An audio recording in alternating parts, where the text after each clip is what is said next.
Hello, everyone. Thank you for joining the third session of Transform Startup and Scale Up, and welcome to today's seminar. My name is David, and I'll be the MC today. Before I introduce today's speaker, for those of you who might be joining us for the first time, the Transform series is a free online seminar series that explores the growing impact of digital technologies and digital transformation on business and society. And it looks at areas such as the future of work, smart cities and communities, and the circular economy. Today, we're delighted to be joined by Professor Maura Mcadam, who will present her research on gender equality and entrepreneurship. Professor Mcadam is a full professor of management here in DCU and is the first director of entrepreneurship here at DCU. She is a nationally and internationally recognized scholar focusing on gender, entrepreneurial leadership, technology, entrepreneurship, and family business. Today's Transform Talk is also part of our ongoing SDG 4B series, which explores the United Nations Sustainable Development Goals and how these are impacting business. So Professor Mcadam's talk will align with SDG 5, gender equality. As always, feel free to send in your questions using the Q&A function. The chat function is disabled, so you have to use the Q&A function. And we'll compile the questions, and I will ask Professor Mcadam to address as many as she can in the time available. So we're looking forward to your questions. Without further delay, I'll now hand over to today's speaker. So Maura, over to you. Thank you, David.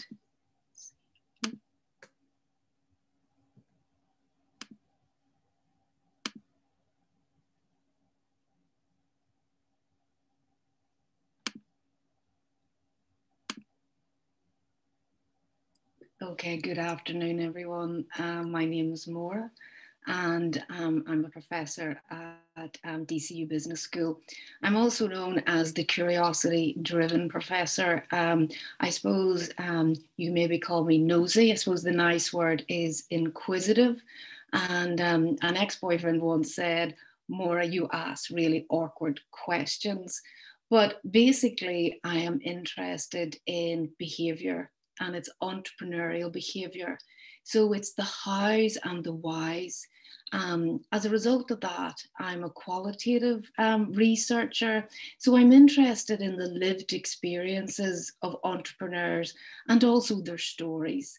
And as Brené Brown nicely put it, stories are data with soul.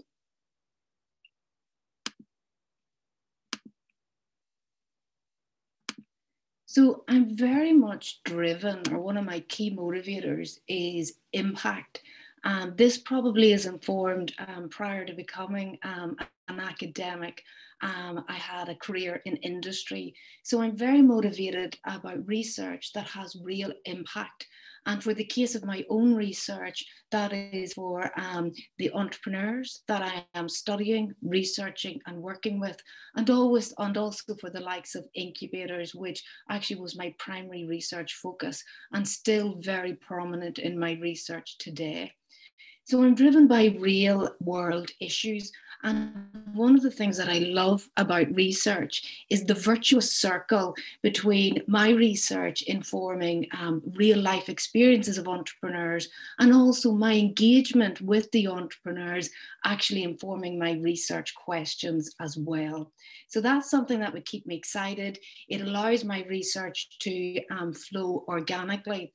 And it'll come as no surprise then that I find myself very much at home within DCU, because DCU is the University of Enterprise and Transformation. So it's a very good fit in terms of where I see my research and also very much the mission of DCU itself.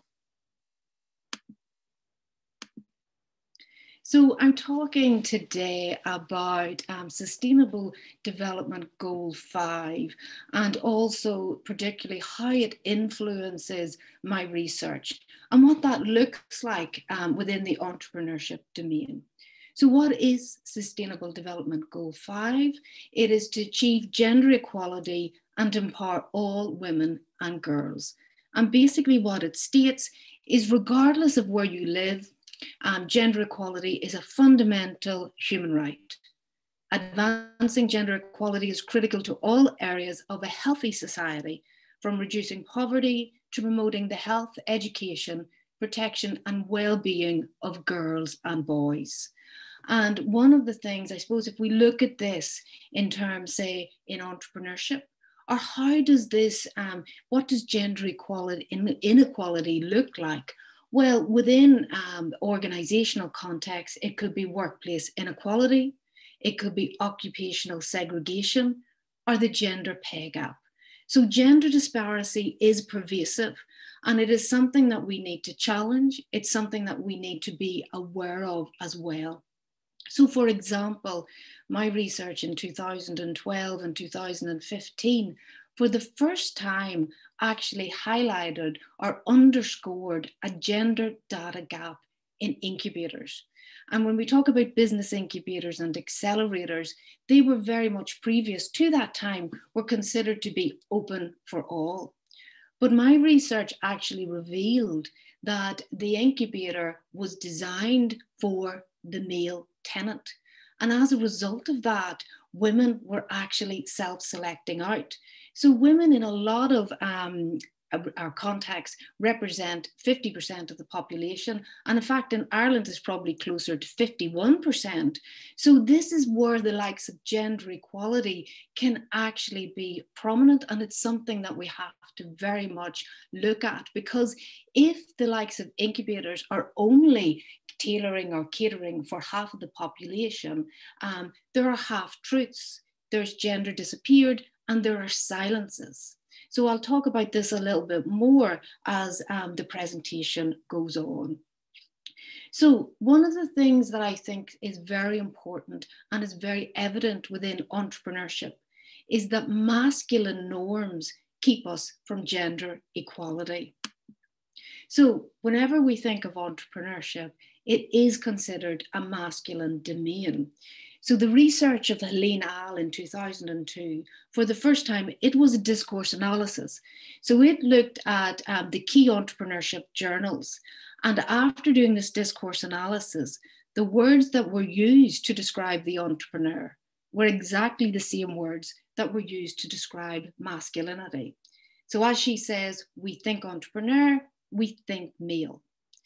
And even as recent as 2016, which I really do think surprises me, there was research to show that entrepreneurship required high levels of testosterone. Another, I suppose, interesting fact is that it may come as a surprise that the first academic article looking at women's entrepreneurship was actually only in 1976. And prior to this, the entrepreneur was considered as a generic creature.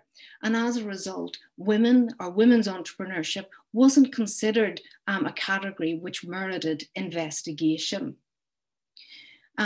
So one of the things I suppose is very evident when we look at the narrative, academic narrative, and also the popular media narrative around entrepreneurship, that it is considered open for all. It's what we call, it's a meritocratic site where people, if they apply themselves, they can reap the advantages of entrepreneurship. But there is no doubt, and particularly if we look at the critical entrepreneurship studies, that this is not true and it is not open for all. In fact, it can be considered that there are only certain groups which are considered, the true or real entrepreneurs. So, for example, and this is something for us all to think about, whenever we think about, who is this entrepreneur, we typically think of a white 35-year-old male. And it may all maybe recognize Gary V here. And some of the work that I look at is actually focused on technology entrepreneurship. So then if we think about, what does a technological or a technology entrepreneur look like? So not only is he white, 35 and male, but he's also what we refer to as a nerd or a geek. So I think it's also important whenever, we think about women's entrepreneurship there is a tendency, and particularly after that first academic journal and also the interest in female entrepreneurship, that female entrepreneurs got their own title. So whenever we introduce a female entrepreneur, we typically say, for example, this is Oprah. She's a female entrepreneur. But we don't say, this is Elon Musk. He is a male entrepreneur. So female entrepreneurs have actually even got their own title. And we need to be very aware of this, because the language we use gives power to certain things and diminishes others. So the fact that women have their own category, that sets them apart. And some people would say actually sets them apart from what is considered the real entrepreneur. So they're set apart as this distinct category. So the other thing to think about is that if this is what is considered to be the stereotypical entrepreneur, what happens if we don't fit into this, this category, or we don't feel we fit with this image? Well, this is what we refer to as others or othering. And this is where, in academic terms, they talk about the interloper in the entrepreneurship field. And as a result, that very much underscores this lack of fit. So, for example, women may feel that their ascribed femininity does not fit with the masculinity of entrepreneurship. So it's also important, you know, this idea of othering, and I referred to it a little bit when I talked about my research on incubators, that if we look at our research, or if we look at the research that we are doing, and if it only focuses on one part of the population, that results in big silences and half truths. So as I said, you know, in incubators, there was a gender data gap. We can also see this, you know, in other areas beyond entrepreneurship.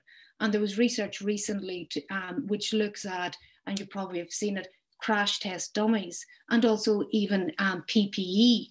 Now that research and R&D was all done on male samples. So this has significant implications in terms of even health issues. So it's very important that whenever we're doing research and that we are representative of all of the population, and that we don't actually succumb to this othering approach. So it's important then that, you know, there aren't genders that are what we refer to as gender disappeared. So this is, I suppose, a little bugbear of mine, is that gender tends to stick to women. So whenever we say gender, people automatically think about women. But it's important, you know, that we obviously appreciate there are more than two genders, because this is the next thing. They think, well, okay, maybe women, it's not just about women, maybe it's just a binary. But we need to work and move beyond the gender binary and realize that there are more, obviously, than two genders, but also acknowledge gender fluid and also non-binary identities as well. And I suppose if we go back then to social development goal 5, that if we have this sort of assumption that gender sticks to women, then the follow on to that, and there's a well-known quote that gender equality remains women's work and women's problem. So actually acknowledging different forms of gender, that actually helps us to move some way towards gender equality.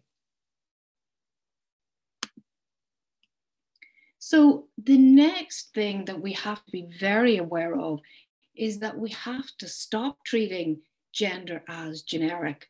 And basically, a simple way to think about that, we have to, for example, stop treating women as the same. So even within the group of women, there are so many, and for me, exciting differences. So intersectionality, it refers to or acknowledges that other markers of difference can actually intersect with gender. So those markers of difference could be age, race, ethnicity, and class, and also contextual differences as well. And even to this day, whenever I submit my research to academic journals, reviewers will come back and say, have you not got a comparative sample of males? And for me, you know, there's far more exciting differences within the group of women as opposed to just comparing men with women. So we really need to broaden what is associated with entrepreneurial activity. And by broadening that, we make it much more inclusive. So I thought I would let you, I would give you a little insight into some of my key research areas and show you how the likes of gender equality informs that, and also how I operationalize some of my key research questions. So this is an oversight of some of them at the moment. Women's digital entrepreneurship in Saudi Arabia, women-only networks, daughters in family business, and that fits into a broader project of women in family business, Lebanese women entrepreneurs, and also this idea of contextualizing women's entrepreneurship. And I'll talk about that as well, because that's something I think is incredibly important in terms of really understanding the lived experiences of women entrepreneurs. So the first area that I'm going to talk about is gender and digital entrepreneurship. So this is very interesting when we think about the gender equality agenda, because there is actually, I suppose, there's quite a debate within the area in terms of, does digital entrepreneurship and digital technologies, does it actually, and some would say it provides a safe space for women entrepreneurs and also minority entrepreneurs, in that they're bodiless, they're genderless, and they're sexless. People don't know who they are. But there's also a growing body of research which referred to as cyberfeminism, and it would also talk about the tensions of saying that actually the gender or the inequalities offline are actually replicated online. And I suppose we have to, you know, approach this with caution, because there's also resource limitations when it comes to the internet and digital tools. And as a result, you know, they've actually referred to as the gender digital divide. And that's where, maybe due to lack of digital literacy, skills, access, that some people, including women and minorities, are actually excluded from the opportunities and benefits that are offered by digital technologies. And I suppose that's something that we have to acknowledge, that yes, there are going to be benefits with digital tools and digital entrepreneurship, but if we take our intersectional approach, they are not all going to be, or they're not going to give all of the same affordances to everyone. And we have to acknowledge that. We have to acknowledge the nuances of that as well. So I have been looking at that in the Saudi Arabian context, and looking to see if digital technologies have empowered women there to be able to navigate and negotiate their social and cultural environment. So you may recognize Shiv and Logan Roy from Succession.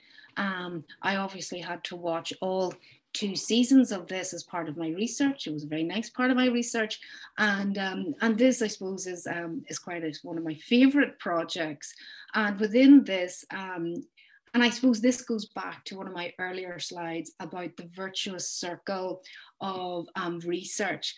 And as a result of my research with the DCU National Centre of Family Business, engagement with the family firms there, this actually helped informed my research question. And my research question was just looking at daughters that have taken over the family business, but also the fact of the fathers who had actually selected the daughters, because in Ireland there is the tradition that the business will go to the eldest son. So I was very interested in these family businesses where the daughter was leading, but also she wasn't necessarily the eldest child. And for me, in this context, the father is very visionary, is very brave, because he is disrupting traditional gender norms. And as a result, within that project, we actually interviewed both of them. So that was a really interesting piece of research. And then I have extended that more recently and have looked at it in the Chinese context. And there's a lot of similarities in terms of also this, concealed leadership in order to conform to the gender norms and also cultural norms as well. So this piece of research is about women in networks.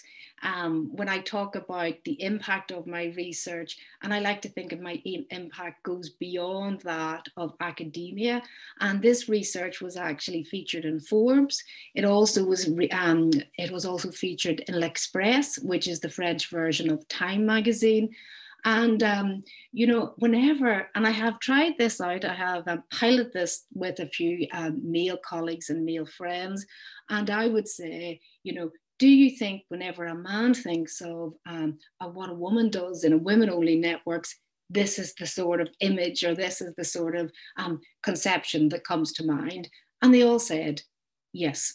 So, and I think this is a very good visualization because it sort of feeds into some of the findings that came from this research. And women-only networks, and I looked at this within the Northern Ireland context, it actually was a key element of the women's entrepreneurship policy. Now, this actually feeds back into one, I think it's slide 5, where entrepreneurship is considered masculine and what we think of as the stereotypical entrepreneur. Because a lot of entrepreneurship or women's entrepreneurship policy actually adopts the approach of fix the women. And what that basically means is trying to make them more like the male, the stereotypical entrepreneur. And one of the initiatives within this approach was the establishment of these women-only networks. And I suppose, some of my research within this has been considered a little bit controversial. And I get asked quite a lot of, do I think, women-only networks do have a benefit?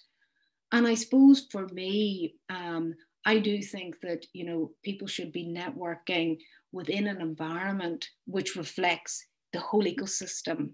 And I do get concerned about the likes of women-only networks and women-only incubators that is actually putting women into silos. But the research also revealed that they do have a really good role in terms of reducing the isolation and helping with the formation of social networks, because entrepreneurship, particularly at the very early stages, is a very isolating and it can be a somewhat lonely context. So they do have a role in terms of maybe as a first step, but I do always encourage women to think about broadening your networks so that they're more representative, more inclusive and more diverse, and thus representing hopefully the entire ecosystem.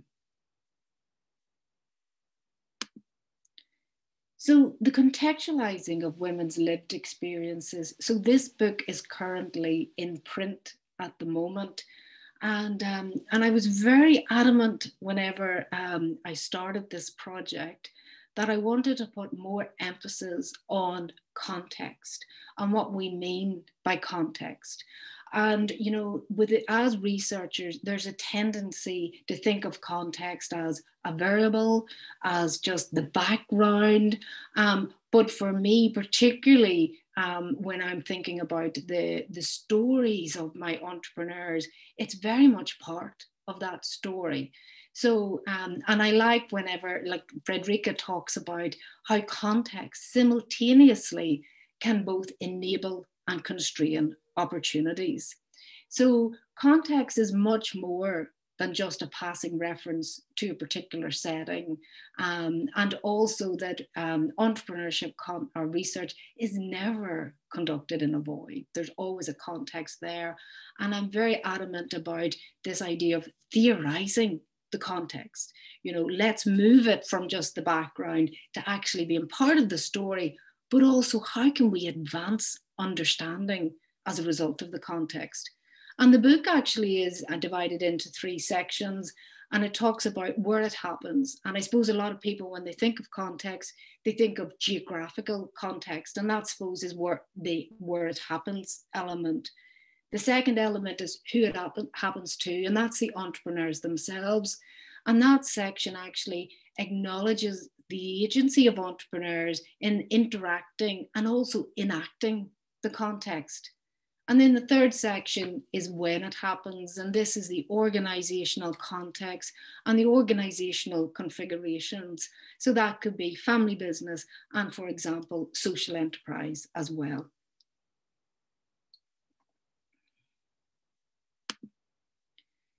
So this is one of my current projects at the moment, and this is my genre project. So this is a 3-year Irish Research Council funded project under the EU GenderNet Plus initiative. And it very much it refers to and aligns with Sustainable Development Goal, our 5, which is the predominant alignment, but also Sustainable Development Goal 9 as well. So the framework of this piece of research is actually the entrepreneurial ecosystem. We look at 2 components within that. We look at incubators and also investor behavior. I suppose the other specific focus is not just women's entrepreneurship, but it is specifically women's technology entrepreneurship. We look at the framework of the ecosystem. There are 4 domains which are necessary for a healthy ecosystem. That's density, fluidity, connectivity, and diversity of opportunity. On all 4, women are underrepresented. And also then this is even more significant in women's technology entrepreneurship. So we're about halfway in. We're just about to launch our first report, and that's a mapping exercise of the technological entrepreneurial ecosystems across the 4 countries involved in the project, which is Ireland as the lead country, Israel, Norway, and Sweden. We have conducted just over 100 interviews with entrepreneurs, incubator managers, and also investors. So we're knee deep in coding and analysis of that at the moment. So I want to talk a little bit now about COVID-19 and women's entrepreneurship. And I'm going to look at it through a lens of inequality. And I suppose if we look at it with that lens, it is very obvious that it has made the lines of privilege and disadvantage clearer or more pronounced. And it has most certainly had gender effects. And some of these gender effects have been most notably, say, within the domestic domain. And I suppose if we look at women's entrepreneurship, there is no doubt that women's engagement in entrepreneurship is more of a family product than their male counterparts.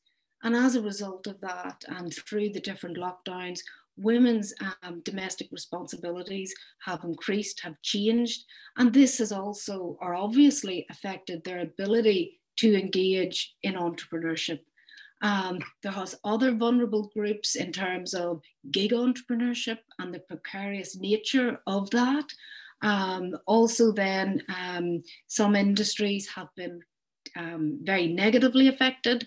And I suppose also if we take an intersectional approach, we realize that there are not all industries and not all entrepreneurs have been affected the same.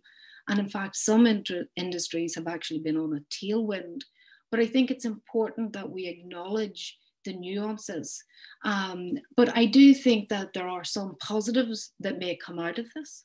And one of them might be that the gendered norms around caring may shift. And also remote working may be seen more acceptable, because I think we've all seen and all been maybe surprised with how much we can actually do online. And it's also changed even the way that we do presentations like today, and also how we teach as well. So I'm going to finish up now, and hopefully this gives us a bit of more time for discussion and questions. And I suppose I always like to end with takeaways and things for you to think about and to reflect upon. And I suppose the first one is that gender equality is everyone's responsibility. And this goes back to this idea that, oh, gender, that sticks to women, and oh, gender equality therefore is women's work and is a women's issue. But for me, and I suppose something that we all need to think about, gender equality, and it does talk about sustainable development goal, is to empower all girls and boys. So it is a societal issue, and we all have a responsibility. And I suppose the other thing in terms of, looking at the gender with a gender lens, and what my research looks at, we need to ensure that the data sets that we include are representative and there's gender equality in that. Because otherwise, as I talked about, there can be half truths, there can be gender disappeared, there can be parts of a population not represented, and there can be half truths. So something that we have to think about in terms of as societal end users, but also as researchers as well. Representation matters. We know this within entrepreneurship in terms of role models, and this idea, if you can't see it, you can't be it. And this is very important, in terms of women entrepreneurship and also women's minority entrepreneurship. But also then we need to think about whose stories are missing. And I think this is incredibly important in terms of, we need to be able to represent all of society. We need to have women of color. We need to have women of different age. Think about the intersectionality markers of difference. Are all of them being represented? And can they relate to? And also, can they inspire to be as well? We also need to think about intersectionality. We need to challenge status quo. We need to say, no, that doesn't represent, no, that doesn't fit, and not be afraid to ask awkward questions. And we also need to welcome diversity of thought. There is no doubt if we look at, say, the likes of ecosystems, if we look at the likes of networks, diversity actually benefits us. It benefits us in terms of idea generation. It benefits us in terms of seeing different viewpoints. And also then, even if we look at the organizational context, there is research to actually reinforce that diversity and inclusion is actually good for the bottom line. So I'm going to end with 3 things for you to think about. And, let's think about equality of opportunity. Let's also think about diversity of thought. And finally, let's think about representation of diversity. And thank you, everyone. Thank you, Maura. Thank you very much indeed. So if you've got questions, please submit them through the Q&A function. Just while we're waiting for that, Maura, I suppose maybe you could elaborate, but how do we eliminate the prefix of female or woman, right, from nouns like entrepreneur? Yeah, it's a larger shift, I suppose. No, it's not something you could answer succinctly in a minute, but I'll do my best. We'll see. Great question. And I suppose this is why I think we all have a role to play. And this is quite evident even in the sort of film industry. And I know, was it Gillian Anderson or a few female actors were actually, they said, no, I am not a female actor. I am an actor. And I suppose that's where the little nuances of where we can challenge things of, and we all have a role in that and say, no, that's not a female entrepreneur, that is an entrepreneur. That to me is the ultimate, I will feel my work's done and I will retire whenever we just introduce people as an entrepreneur. But I think that's something, this is why language is incredibly important, and we all have to be very careful of the language we use. Thank you. So here's a question. I'll put this up. Of the female entrepreneurs you've met, what do they say are the greatest barriers to their success as entrepreneurs? And I realized that both the person who asked the question and me used the term female entrepreneurs in this, so I shouldn't have repeated it, right? So I acknowledge that. From 2 o'clock onwards, that the female right. bit of, yeah, they don't go to out to 2 o'clock. I'll tell you what they tell me is their greatest challenge, and I'll tell you what I think is one of their greatest challenges.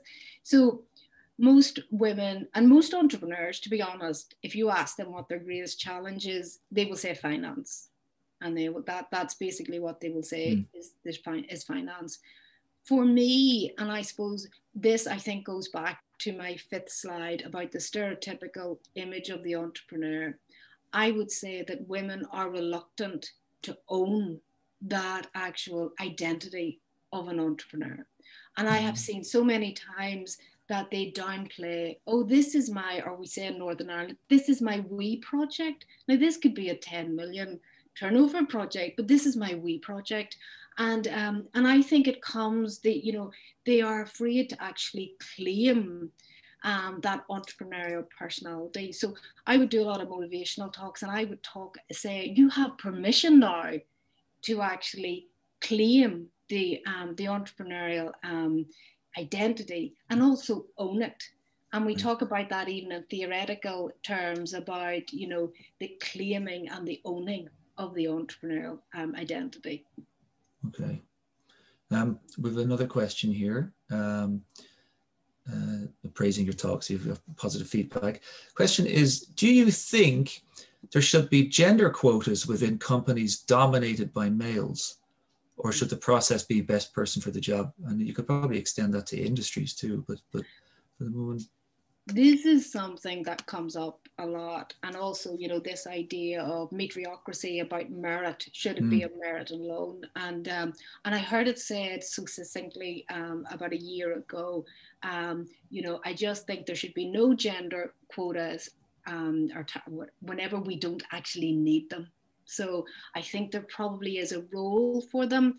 But once we get up into more gender equal, then we can get rid of them. So they do have a role, but yeah, and that's I heard it said that we don't need them until we don't need them. Sure. So, yeah. Okay. Here's a question. So a lot of larger companies have diversity and inclusion teams, right? So obviously larger organizations, maybe global organizations that might be more diverse and have to handle that kind of thing. But do you think it's important for startups and SMEs to also have diversity and inclusion specialists on their teams to raise, communicate, and combat the issues you discussed? Well, I think, for me, and what I end with, diversity is good for all of us. And I suppose instead of saying we have to have diversity and inclusion specialists or programs, and, it is good for all of us. And even, venture capitalists and some of the research that we're analyzing at the moment, they all say we want a diverse team. We want a diverse team because we know that there's more resources, there's more diversity of thinking. So diversity is good for everyone. And I suppose it's just to be, rather than saying this is what we need, because the issue of, say, having a diversity and inclusion champion, that gets left to the responsibility of that one person. Where I think that if it's more embedded and everybody's aware of it and the benefits, then it becomes a responsibility of everybody and it becomes second nature. Yeah. Okay. Here's another question. Love this talk. Oh. Do you think Ireland is more progressive in terms of gender equality and entrepreneurship compared to other countries? If we rank them, it's going to be more diverse than others, so I suppose it's who we're ranking against, and, sure, you can always do more. Are there league tables, for example? Right. So, and actually the two of the countries that are in the genre project are Sweden and Norway, and they are considered more gender equal. So that's something that we're very interested in to see, through our analysis, is there going to be significant differences here? Because does that necessarily mean that if a country is considered or is doing better in the gender equality ranking, that it's going to be a better place for women's entrepreneurship? We will see, so there's always, room for improvement. And, women represent 51% of the population. So it is a very significant, Yeah, portion. So here's another question. Where does the inequality in incubators originate? Is it that less women apply, or that men are more likely to be accepted onto programs? And what is the best way to make them more equal? So I probably could do a whole presentation on this. Sure. Yeah. So, and this is actually where a lot of my women's entrepreneurship came from, was from my original research on incubators and the lack of women within my sample. And, incubator managers will all say, we are open for all, we encourage all applicants. And there is no doubt that a lot of incubators do focus on technology entrepreneurship. And if we look at women's representation within that sector, it is going to be less. So you could say there's going to be less women available to actually, apply for incubator positions. But also then what my research revealed was that the brochures, that the websites, that the whole selection process was all male orientated. And also I did research of this in New Zealand. Actually, the design of the incubator was actually designed around a man. So it was actually really hard floors. And the women talked about, we can't wear our high heels because men can see us coming. So not only are we highly visible, we're also highly audible. So I suppose this is what my research revealed, is that in order to be more open, you need to be more representative in all of your tailoring of the programs, actually the physical design of the incubator, and also the selection process as well. Right. All right. So that's very interesting, actually. Here's a question. It's asked me government positions, gender equality in government positions. It's not really entrepreneurship. I'm not sure if you'd like to answer it. Do you think gender equality in government positions would help tackle the inequality issue in entrepreneurship? So I suppose, if you see people in governmental leadership positions, if you see that sort of tackled at higher levels, would that sort of filter down or trickle down into the business community? Yeah, absolutely. Because there's no doubt in terms of, first of all, representation, but also then it's about decision making and who's making the decision. So if there is more representation or gender representation in people making the decisions, and including decisions about entrepreneurship policy, yes, that will. Because, if you have, say, all male making the decisions about women's entrepreneurship, so yes, it definitely would. Yeah. Okay. Do you think women are more likely to suffer from imposter syndrome? And are less likely to be entrepreneurs? Brilliant question. The one thing I will say, and I do a talk on this, everybody suffers from imposter syndrome, male and female. It's not gender specific. The other thing I will say, it actually gets worse as you get more successful. And I think that surprises people, because you think if you've arrived that you'll become, that it will diminish. It actually gets worse. Right.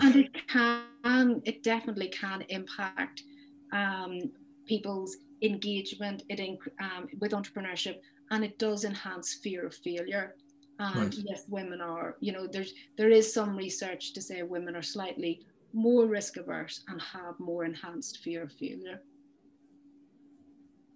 Okay, all right.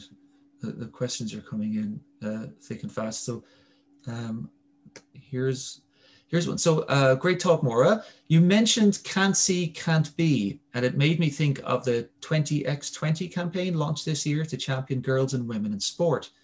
Do you think a campaign like this could work in an entrepreneurial sense? Well, actually, I'm not familiar with that campaign.